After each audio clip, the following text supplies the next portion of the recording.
everyone, this is Priya. Welcome to my YouTube channel, The Leviosa Reader. I'm going to express my thoughts on the book, The Subtle Art of Not Giving a Fuck by Mark Manson. There is a reason why this book is a bestseller worldwide. Believe me, if you take this book seriously and try to implement what this book asks you to do in your life, you will lead a much more peaceful life. One day I was feeling extremely sad because of the happenings in my office, and I was down, completely low in my energy and in my attitude and everything. So that's when my best friend Paddu gifted me this book.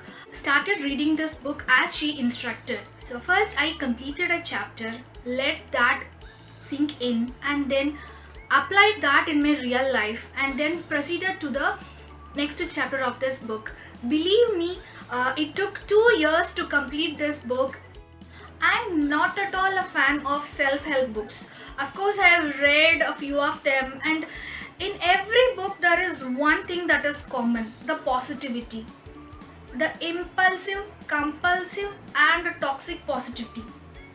The reality about these big shots who are now part of most of the self-help books or speeches or seminars, they themselves didn't know that they would be going to the greater heights. Be it the Amazon owner, I honestly don't know his name, be it Mark Zuckerberg. Definitely they are a motivation factor, and you can look up to them, but not for someone who is struggling with everyday life.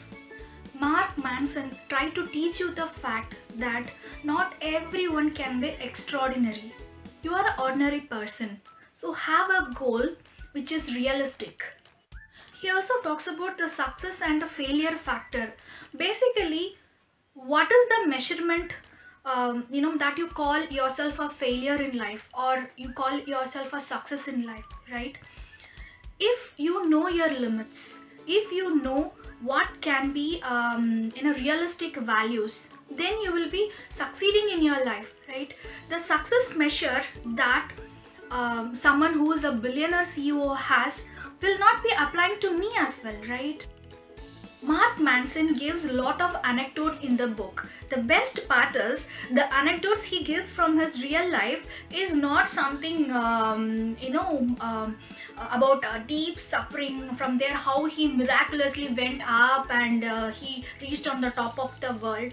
No, it's an anecdote from a common person, like how he passed out at 2007 when there was a great recession going on, how he struggled to find a job, how he was roaming around the world, and how he looked up at his friends who are getting settled in their life and job, how he redefined his success and failure criteria, how he learned to say no, how he was caught dealing with drugs in his school and how he was expelled.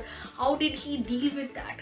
His struggle and his solution for struggle are of common mans like you and me, right? When I'm struggling so much in my life thinking I'm a failure, I really do not want an example which will motivates me to go to a moon or Mars or sun. No, I don't want that.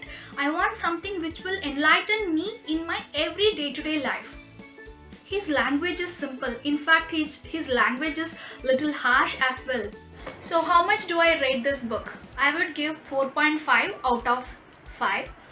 The reason 4.5 not 5 because of the rash language it uses. Of course, that's what makes this book connect with the youth of today, but still language matters. So 4.5 out of 5.